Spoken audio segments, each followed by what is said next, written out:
میرا نام صفیہ احمد ہے۔ میں 42 سال کی ہوں اور جب لوگ میری عمر پوچھتے ہیں تو میں ہمیشہ مسکراتے ہوئے جواب دیتی ہوں، کتابیں تو عمر نہیں پوچھتی، بس سمجھ جاتی ہیں۔ میں شہر یونیورسٹی میں فلسفہ کی پروفیسر ہوں اور میری زندگی ایک ایسی کتاب کی مانند ہے جس کی اکثر صفحات خالی ہیں۔ خالی نہیں بلکہ ایسے جن پر لکھنے کا حوصلہ کبھی نہیں ہوا۔ میری ماں اماں جان 72 سال کی ہیں اور 2 سال سے بستر پر ہیں۔ میں صبح انہیں دوا دیتی ہوں، ناشتہ کھلاتی ہوں، پھر یونیورسٹی چلی جاتی ہوں۔ شام کو واپس آ کر انہیں کھانا کھلاتی ہوں، ان کی بے ترتیب باتیں سنتی ہوں اور پھر اپنے کمرے میں بند ہو کر کتابیں پڑھتی ہوں۔ ایک دن یونیورسٹی کی لائبریری میں وقت نے ایک مختلف ہی وقت دکھانا شروع کر دیا۔ میں اپنی نئی کتاب ذہن اور مشین، ایک فلسفیانہ مکالمہ کے لیے تحقیقی مواد اکٹھا کرنے لائبریری گئی تھی۔ شام کے 5 بجے تھے اور لائبریری میں وہ پرسکون خاموشی چھائی ہوئی تھی جو مجھے ہمیشہ اپنے اندر سمونے کو بےتاب کر دیتی ہے۔ میں فلسفہ کے سیکشن کی طرف بڑھی، لیکن نئی سیٹنگ کے بعد کتابیں اپنی جگہوں پر نہیں تھی۔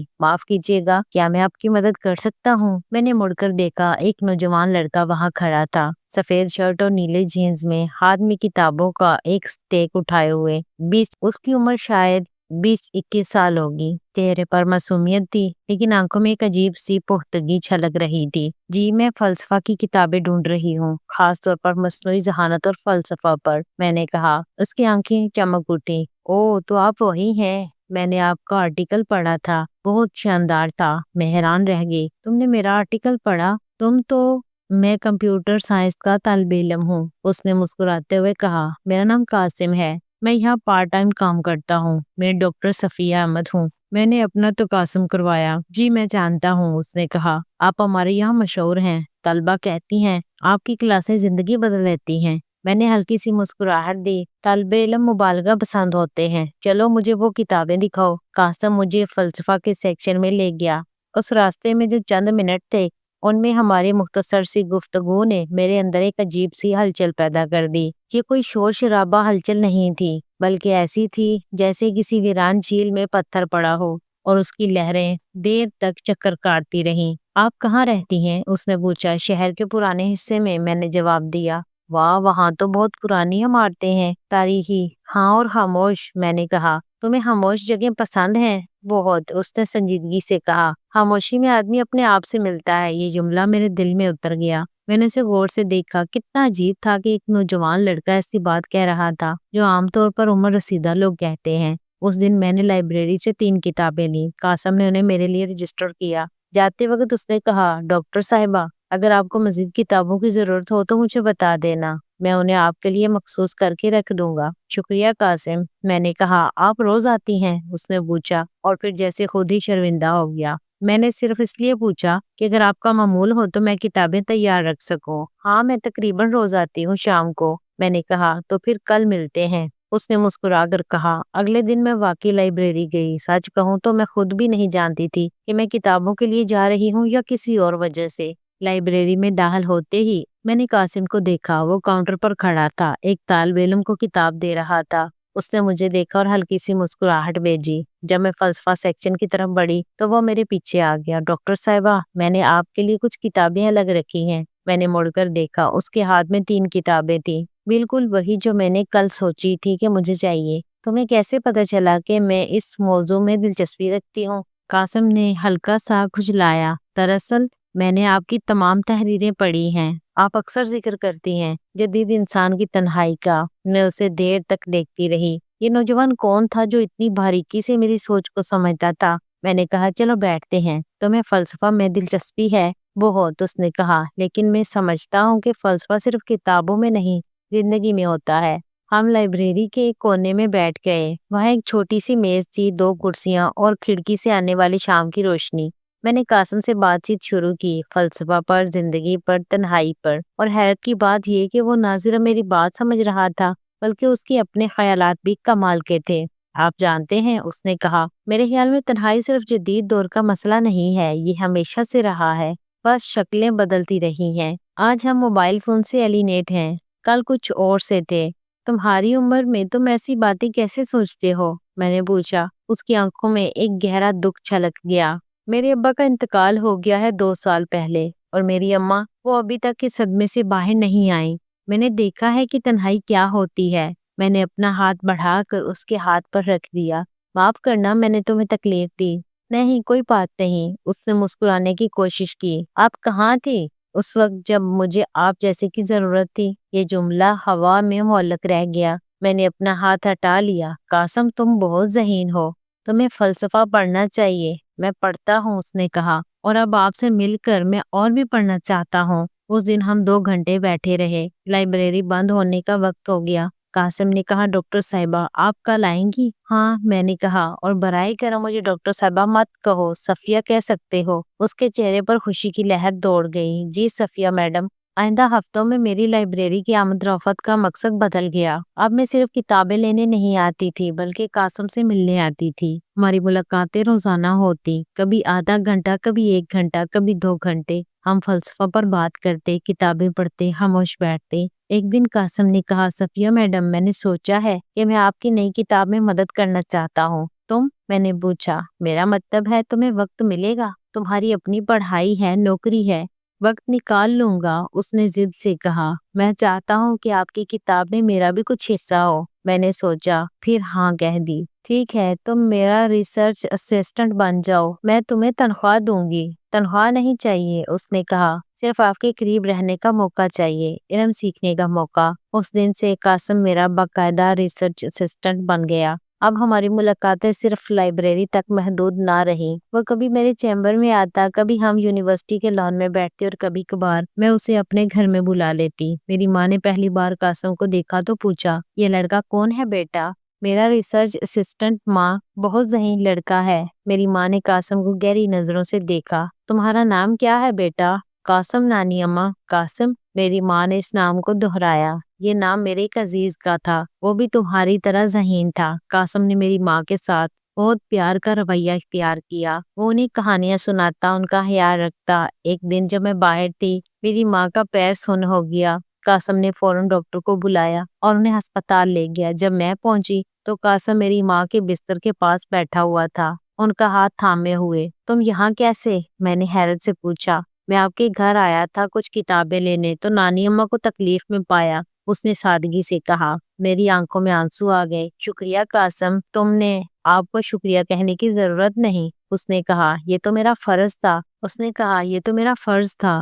اس واقعے کے بعد قاسم میری زندگی کا اور بھی اہم حصہ بن گیا۔ وہ روزانہ میرے گھر آتا، میری ماں کا خیال رکھتا، میرے ساتھ کام کرتا۔ ہماری قربت دن بہ دن بڑھتی گئی۔ ایک رات ہم دونوں میری کتاب پر کام کر رہے تھے۔ رات کے 11 بج چکے تھے، باہر بارش ہو رہی تھی۔ اچانک بجلی چلی گئی، کمرے میں اندھیرا چھا گیا۔ میں موم بتی لاتا ہوں، قاسم نے کہا۔ نہیں ٹھہرو، میں نے کہا، بارش کی آواز سنتے ہیں۔ ہم دونوں خاموش ہو کر بارش کی آواز سننے لگے۔ کچھ دیر بعد قاسم نے آہستہ سے کہا، صفیہ میڈم، میں ایک بات کہنا چاہتا ہوں۔ کہو۔ میں آپ سے محبت کرتا ہوں۔ کمرے میں خاموشی چھا گئی۔ میں نے کچھ نہیں کہا، میں بس بیٹھی رہی اندھیرے میں، اس جملے کو اپنے اندر اترنے دیا۔ میں جانتا ہوں کہ یہ غلط ہے، قاسم نے کانپتی آواز میں کہا۔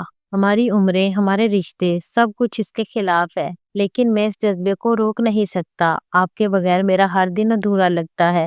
میں نے گہری سانس لی۔ قاسم، تم جانتے ہو کہ میں تم سے 20 سال بڑی ہوں، عمر صرف اعداد ہیں، تم میری شاگرد ہو۔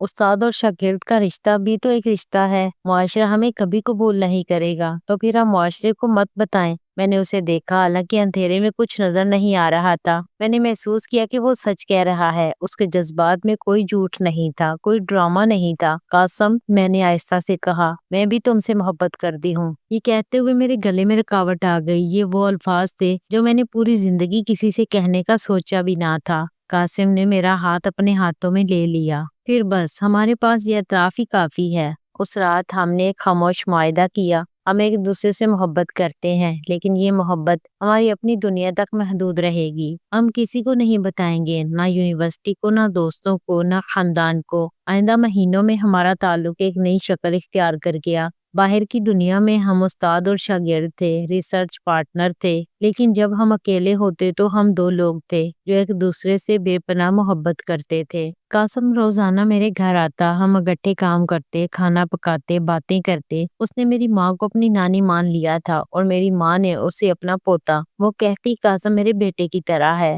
سچ تو یہ ہے کہ قاسم میرے بیٹے سے بھی زیادہ تھا۔ وہ میرا ساتھی تھا، میرا دوست، میرا محبوب۔ ہمارے درمیان عمر کا فرق کبھی محسوس نہیں ہوتا تھا۔ وہ میری سوچ کی گہرائی کو سمجھتا تھا اور میں اس کے جذبات کی تازگی کو۔ ایک دن یونیورسٹی میں افواہیں پھیلنے لگیں، لوگ ہماری قربت پر تبصرے کرنے لگے۔ میرے کچھ ساتھی پروفیسروں نے مجھے ٹو میں لینا شروع کر دیا۔ صفیہ، یہ لڑکا جو روز تمہارے پاس آتا ہے، یہ کون ہے؟ میری ایک ساتھی پروفیسر نائلہ نے پوچھا۔ میرا ریسرچ اسسٹنٹ ہے، میں نے سادگی سے کہا۔ Research assistant? اس نے شک کی نظر سے دیکھا۔ تم اسے اپنے گھر بھی لے جاتی ہو؟ ہم نے سنا ہے، میں نے غصے سے کہا۔ تمہیں میری ذاتی زندگی میں دلچسپی کیوں ہے؟ ذاتی زندگی ذاتی رہنی چاہیے، اس نے کہا۔ جب وہ عوامی ہو جائے تو پھر ہم سب کی ذمہ داری بن جاتی ہے۔ میں نے قاسم کو سب بتایا۔ وہ پریشان ہوا۔ میں آنا بند کر دوں؟ نہیں، میں نے کہا، ہم کچھ غلط نہیں کر رہے، ہم صرف ایک دوسرے سے محبت کرتے ہیں۔ لیکن آپ کی نوکری خطرے میں پڑ سکتی ہے، اس نے کہا۔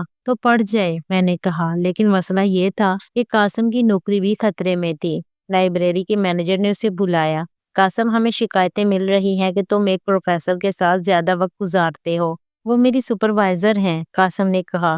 میں ان کے ساتھ کام کرتا ہوں، کام کے اوقات کے بعد بھی۔ رات گئے تک؟ مینیجر نے پوچھا۔ قاسم خاموش ہو گیا۔ دیکھو بیٹا، مینیجر نے نرمی سے کہا، تم نوجوان ہو، تمہیں نہیں پتا، لوگ باتیں بناتے ہیں۔ اس دن قاسم بہت اداس تھا۔ وہ میرے گھر آیا اور سب کچھ بتایا۔ شاید ہمیں تھوڑا فاصلہ رکھنا چاہیے، اس نے کہا۔ میں نے اسے گلے لگا لیا۔ قاسم، دنیا ہمیں الگ نہیں کر سکتی، ہم اپنے طریقے سے رہیں گے، لیکن چپ کر۔ ہم نے اپنے تعلق کو اور بھی خفیہ کر لیا۔ اب قاسم شام کو نہیں آتا تھا، رات کو آتا تھا۔ یونیورسٹی میں ہم صرف کام کی بات کرتے تھے، لیکن محبت چھپائی نہیں جا سکتی۔ وہ آنکھوں سے بولتی ہے، چال سے بولتی ہے، خاموشی سے بولتی ہے، اور ہماری محبت بول رہی تھی۔ ایک دن میری ماں نے مجھے بلایا۔ بیٹی، تم خوش ہو؟ جی اماں، یہ لڑکا قاسم تمہیں خوش رکھتا ہے؟ میں نے ہاں میں سر ہلایا۔ تو پھر فکر مت کرو۔ میری ماں نے میرا ہاتھ تھاما۔ میں جانتی ہوں تمہارے درمیان کیا ہے۔ میں بوڑھی ہوں، اندھی نہیں۔ آپ کو پتا ہے؟ میں نے حیرت سے پوچھا۔ ہاں بیٹا، میں دیکھتی ہوں کہ تم دونوں ایک دوسرے کو کیسے دیکھتے ہو۔ تمہاری آنکھوں میں جو چمک ہے وہ سالوں بعد واپس آئی ہے۔ میری ماں کی آنکھوں میں آنسو آ گئے۔ میں تمہاری خوشی دیکھ کر خوش ہوں۔ عمر کا کیا فرق پڑتا ہے، دل تو دل ہوتا ہے۔ میں اپنی ماں کے گلے لگ گئی اور رو پڑی۔ یہ وہ مقام تھا جہاں مجھے احساس ہوا کہ سچی محبت کو کوئی نہیں روک سکتا، چاہے وہ کسی بھی شکل میں ہو۔ 6 ماہ گزر گئے۔ میری کتاب تقریباً مکمل ہو چکی تھی۔ قاسم اور میرا تعلق گہرا ہوتا گیا تھا۔ ہم نے اپنے راز کو اتنا محفوظ کر لیا تھا کہ اب افواہیں بھی تھم گئی تھیں۔ پھر ایک دن قاسم کے گھر والے شہر آئے۔ اس کی ماں اور چھوٹا بھائی، وہ قاسم کو ملنے آئے تھے۔ قاسم نے مجھے بتایا کہ وہ مجھ سے ملنا چاہتے تھے۔ میں گھبرا گئی۔ کیا سوچیں گے؟ میں ان سے 20 سال بڑی ہوں۔ وہ سمجھدار لوگ ہیں، قاسم نے کہا، اور وہ جانتے ہیں کہ میں آپ کے بغیر ادھورا ہوں۔ میں نے ہاں کہہ دی۔ ہم نے ایک ریسٹورینٹ میں ملنے کا فیصلہ کیا۔ جب میں وہاں پہنچی تو قاسم اپنی ماں اور بھائی کے ساتھ بیٹھا تھا۔ اس کی ماں تقریباً میری ہم عمر لگ رہی تھی۔ قاسم نے تو قاسم کروایا۔ امی، یہ ہیں ڈاکٹر صفیہ احمد، میری سپروائزر اور میری زندگی کا اہم حصہ۔ میں نے ادب سے سلام کیا۔ السلام علیکم۔ قاسم کی ماں نے مسکرا کر کہا، وعلیکم السلام بیٹی۔ قاسم تمہارے بارے میں بہت کچھ بتاتا ہے۔ ہم نے کھانا کھایا، بات چیت کی۔ قاسم کی ماں بہت سمجھدار خاتون نکلی۔ کھانے کے بعد اس نے مجھ سے اکیلے میں بات کرنے کی خواہش ظاہر کی۔ ڈاکٹر صفیہ، میں جانتا ہوں کہ میرا بیٹا آپ سے محبت کرتا ہے۔ اس نے سیدھی بات کی۔ میں نے سر جھکا لیا۔ جی، لیکن میں آپ کی عمر کا فرق بتانا چاہتی ہیں، اس نے مسکرا کر کہا۔ میں بھی اپنے شوہر سے 5 سال بڑی تھی۔ لوگ کہتے تھے یہ کام نہیں کرے گا، لیکن ہم نے 25 سال ساتھ گزارے۔ میں نے حیرت سے اسے دیکھا۔ آپ کو اعتراض نہیں؟ اعتراض؟ اس نے ہلکی سی ہنسی کے ساتھ کہا۔ میرا بیٹا خوش ہے، سالوں بعد میں نے اسے اتنا خوش دیکھا ہے۔ آپ نے اسے سمجھا، اس کی قدر کی، یہی تو سب سے بڑی بات ہے۔ اس کے بعد قاسم کی ماں نے مجھے اپنے قریب بٹھا لیا۔ بیٹی، عمر صرف اعداد ہے، اصل چیز دل ہے، اور تم دونوں کے دل ایک ہیں۔ میں تمہاری خوشی کی دعا گو ہوں۔ میں رو پڑی۔ یہ وہ قبولیت تھی جس کی میں نے کبھی امید نہیں کی تھی۔ میری کتاب شائع ہو گئی۔ اس کا نام تھا ذہن اور مشین۔ کتاب کے سرے ورق پر 2 نام تھے، صفیہ احمد اور قاسم رحمان۔ کتاب کی لانچنگ پر یونیورسٹی کے وائس چانسلر نے تقریر کی۔ یہ کتاب نہ صرف ایک علمی کارنامہ ہے، بلکہ ایک ایسے رشتے کی علامت ہے جو ثابت کرتا ہے کہ جب 2 ذہن مل جائیں تو عمر، صنف اور معاشرتی حدود بے معنی ہو جاتی ہیں۔ تقریر کے بعد قاسم میرے پاس آیا۔ اس کی آنکھوں میں آنسو تھے۔ یہ کتاب ہماری محبت کا ثبوت ہے۔ ہاں، میں نے کہا، اور یہ صرف آغاز ہے۔ آج 2 سال گزر چکے ہیں۔ میری ماں اب اس دنیا میں نہیں ہے۔ ان کا انتقال ایک پرسکون موت ہوا۔ قاسم اور میرے ہاتھوں میں ہاتھ ڈالے۔ قاسم اب ایک سافٹ ویئر انجینئر ہے۔ میں اب بھی یونیورسٹی میں پڑھاتی ہوں۔ ہم اب بھی اکٹھے رہتے ہیں، لیکن اب خفیہ طور پر نہیں۔ ہمارے دوست، ہمارے خاندان، ہمارے ساتھی سب جانتے ہیں اور سب قبول کرتے ہیں ہم نے شادی کر لی۔ لائبریری کی خاموش محبت کی کہانی جو خاموشی میں شروع ہوئی اور خاموشی میں ہی جاری ہے۔ ہمیں بولنے کی ضرورت نہیں۔ ہماری آنکھیں، ہمارے دل، ہماری روحیں سب کچھ کہہ دیتی ہیں۔ پیارے دوستو، کہانی پسند آئی ہو تو لائک، شیئر اور سبسکرائب ضرور کیجیے گا۔ آپ کی محبت اور حمایت ہمارا حوصلہ ہے۔ شکریہ۔